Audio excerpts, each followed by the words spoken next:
Ya, pemirsa, sampah masih menjadi permasalahan klasik yang sulit ditangani.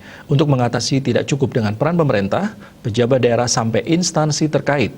Namun yang perlu ditanamkan adalah kesadaran masyarakat akan pentingnya kebersihan lingkungan dengan membuang sampah pada tempatnya.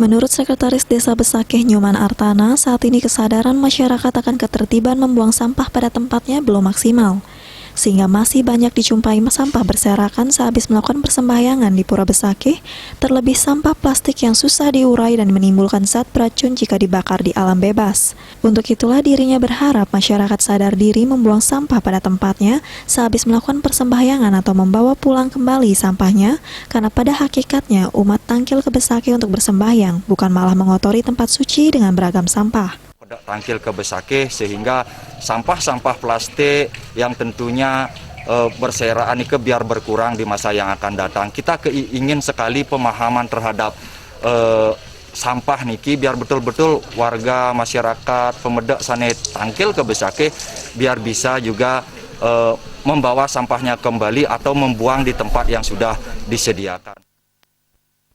Artana menambahkan saat ini di kawasan suci Besakih dinilai tempat penampungan sampah cukup banyak, baik itu sampah anorganik maupun sampah organik, hanya saja kesadaran masyarakat membuang sampah pada tempatnya perlu ditingkatkan lagi.